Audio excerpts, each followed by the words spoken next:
या 26 जानेवारीला खरेदीचा फेस्टिवल रवींद्र वस्त्र निकेतन मध्येच. कल्याणी गडवाल साडी 495 मध्ये, पेशवाई सिल्क साडी 594 मध्ये, गर्ल्स वन पीस ड्रेस 333 मध्ये, कार्गो 6 पॅकेट 499 मध्ये, डिजिटल प्रिंटेड टी शर्ट फक्त 180 मध्ये. अशा अनेक असंख्य ऑफर्स एकाच छताखाली. फेस्टिवल सेल मध्ये खरेदी करणाऱ्या भाग्यवान ग्राहकांसाठी ₹1 च्या लकी ड्रॉ मध्ये कार जिंकण्याची सुवर्ण संधी, तसेच इतर अनेक आकर्षक बक्षिसे. ऑफर 22 जानेवारी ते 5 फेब्रुवारी, फक्त 15 दिवसांसाठी. आजच भेट द्या रवींद्र वस्त्र निकेतन, सलगरे, तालुका मिरज, जिल्हा सांगली. शिराळा तालुक्यातील बिऊर अमृतनगर येथे बिबट्याच्या हल्ल्यात राजवीर हनुमंत पाटील या 6 वर्षाच्या बालकाचा दुर्दैवी मृत्यू झालाय. ही घटना शुक्रवारी सायंकाळी 7च्या सुमारास घडली आहे. घटना घडल्यानंतर ग्रामस्थांनी वन विभागाला अनेक वेळा फोन लावला, तरीही कुणीही फोन उचलला नाही. त्या कारणाने संतप्त हजारोंच्या जमावाने वन विभागाचं कार्यालय फोडलंय.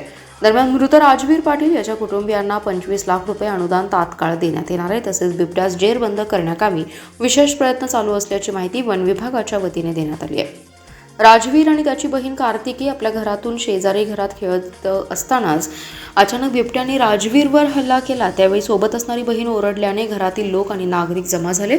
तोपर्यंत बिबट्याने राजवीरला गळ्याला धरून सुमारे 500 फुटावर शंकर केरू पाटील यांच्या शेतापर्यंत फरफटत नेलं.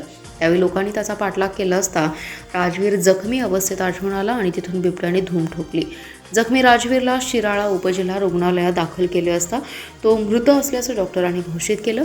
राजवीर मृत झाल्याने जमाव संतप्त झाला होता. त्यातच वन विभागाचे कर्मचारी फोन उचलत नव्हते. त्यामुळे जमावाने वन विभागाचं भुईकोट किल्ला परिसरात असणारं कार्यालय फोडलं.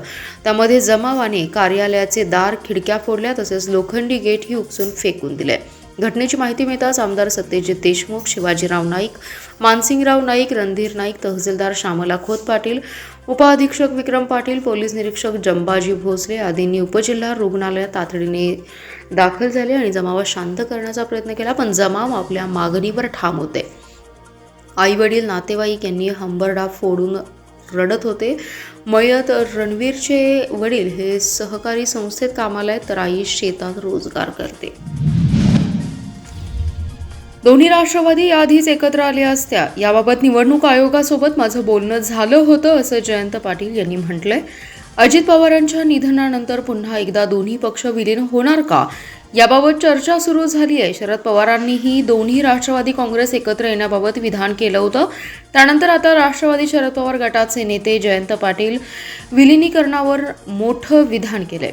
जयंत पाटील यांनी म्हटलंय की मी, अजित पवार, शशिकांत शिंदे आणि इतर नेते एका बैठकीसाठी एकत्र आलो होतो. सुनील तटकरे हेही बैठकीला येणार होते, मात्र काही कारणांमुळे ते येऊ शकले नाहीत. त्यावेळी आमची विलिनीकरणाबाबत चर्चा झाली. त्यावेळी लवकरात लवकर हा निर्णय घेण्यास सर्वांची सहमती होती. दोन्ही पक्ष याआधीच विलीन झाले असते, मात्र निवडणूक आयोगाने नगरपालिकांच्या निवडणुका जाहीर केल्या.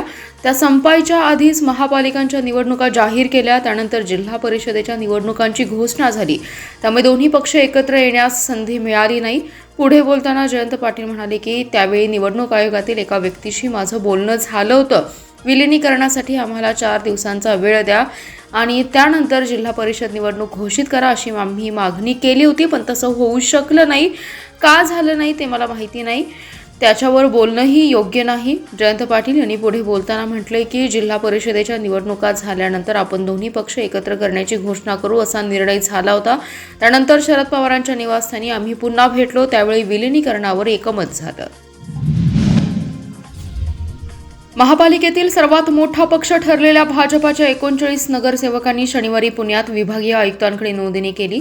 नव्या नियमानुसार महापालिका निवडणुकीनंतर नूतन नगरसेवकांची संबंधित विभागीय आयुक्तांकडे नोंदणी करावी लागते. त्यानुसार भाजपच्या सर्व नगरसेवकांनी पुण्यात जाऊन ही नोंदणी केली आहे. महापालिका निवडणुकीनंतर गटनेता निवडण्यासाठी तसेच गट स्थापन करण्यासाठी विजयी नगरसेवकांची अधिकृत माहिती विभागीय आयुक्तांकडे सादर करून कागदपत्रांची छाननी केली जाते.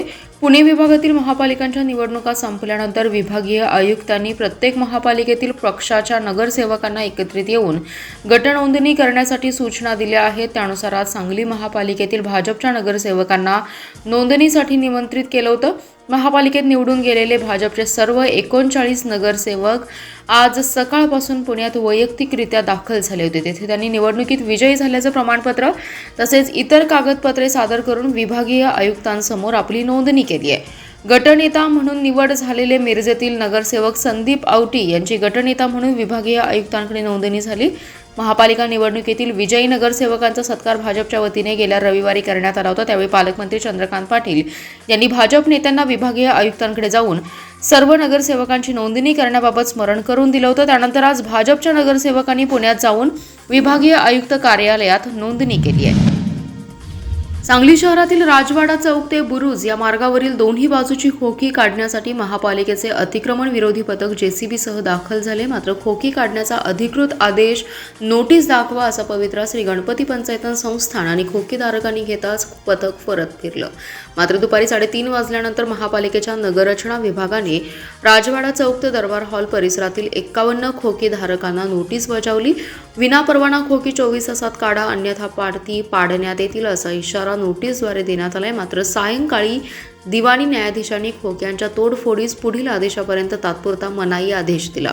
महापालिकेचे अतिक्रमण विरोधी पथक शनिवारी सकाळी 10:30 वाजण्याच्या सुमारास राजवाडा चौकात जेसीबीसह दाखल झाले. सुट्टीचा दिवस असल्याने राजवाडा चौकापासून बुरुजापर्यंतच्या रस्त्याच्या दोन्ही बाजूची खोकी बंद होती. दरम्यान महापालिकेचे अतिक्रमण विरोधी पथक आल्याचं समजताच संबंधित खोकीधारक तिथे पोहोचले.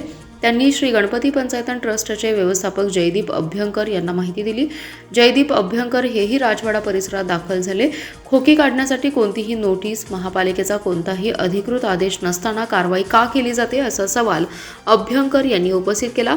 शिवाय हा रस्त्याच्या दोन्ही बाजूची खोकी हे सर्व श्रीमंत विजयसिंहराजे पटवर्धन यांची वैयक्तिक मालमत्ता आहे. त्यामुळे ही कारवाई बेकायदेशीर आहे. तरीही कार्यवाही केल्यास महापालिकेविरोधात कायदेशीर कारवाई करण्यात येईल असा इशारा अभ्यंकर यांनी दिला. त्यामुळे महापालिकेचे अतिक्रमण विरोधी पथक परत फिरलं. माधवनगर येथील वृद्ध महिलेची दिशाभूल करून तिच्या गळ्यातील अर्ध्या तोळ्याची किरणमाळ हिसडा मारून चैन स्नॅचिंग करणाऱ्या रेकॉर्डवरील सराईत गुन्हेगाराच्या मुसक्या आवळण्यात पोलिसांना यश आले. या चोरट्याकडून चोरीतील सोन्याची माळ आणि दुचाकी असा एकूण 1,20,000चा मुद्देमाल जप्त केलाय.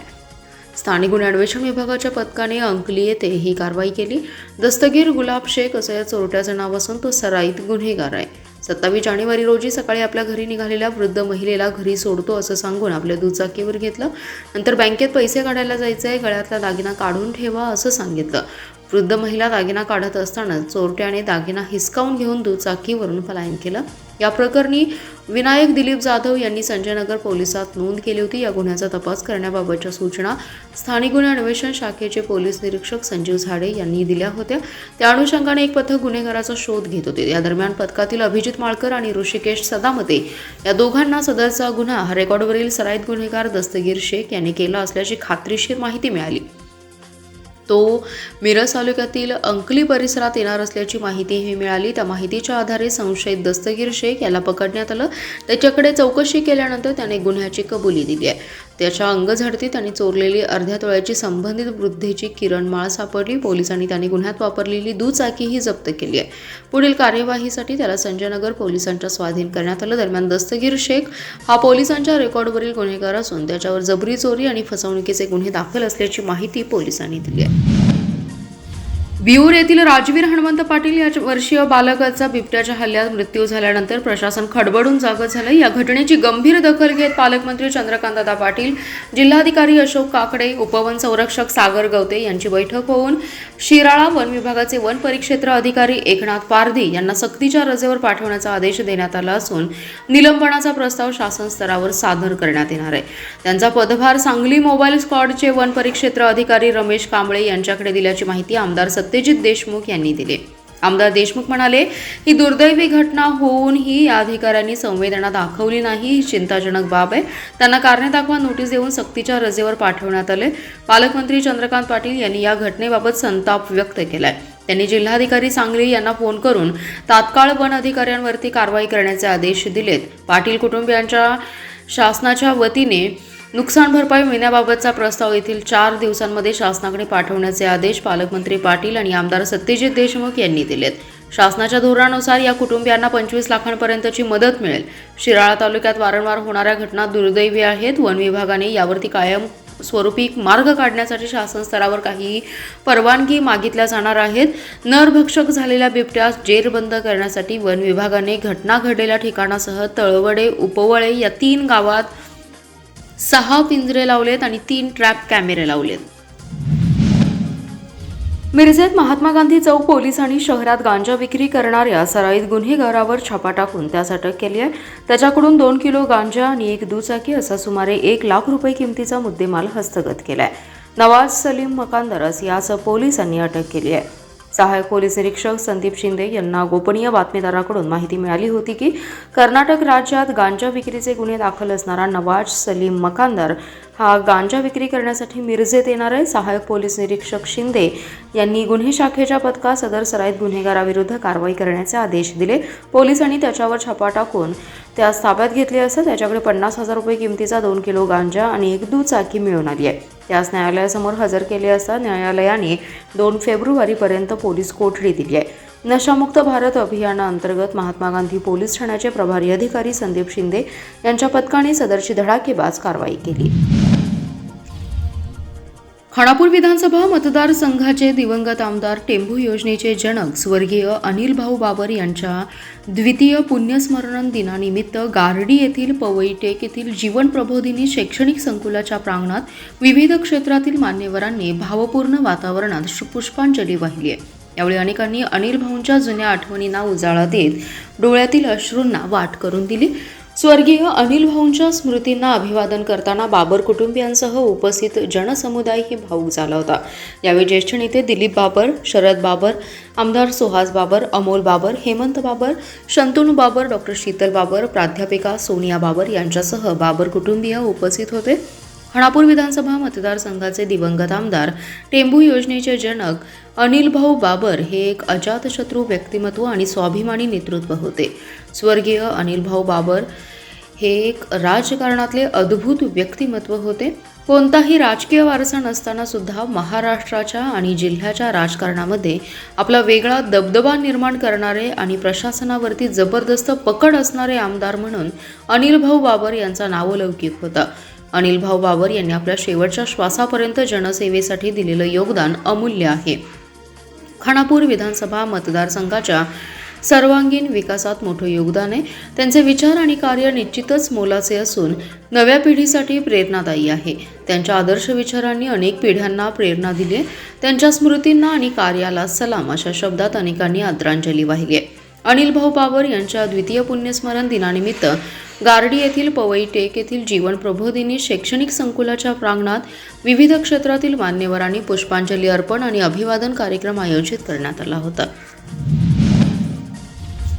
सांगली मिरज कुपवाड महानगरपालिकेने मालमत्ता कर वसुलीसाठी पुकारलेली मोहीम आता अधिक तीव्र झाली असून शैक्षणिक संस्थांवरही जप्तीचा बडगा उगारण्यास सुरुवात केली आहे. महापालिका आयुक्त सत्यम गांधी यांच्या आदेशानुसार आज कुपवाड येथील एका नामांकित गर्ल्स हायस्कूलचे प्रशासकीय कार्यालय आणि स्टाफ रूम सील करण्यात आले. या कारवाईमुळे शहरात खळबळ उडाली आहे.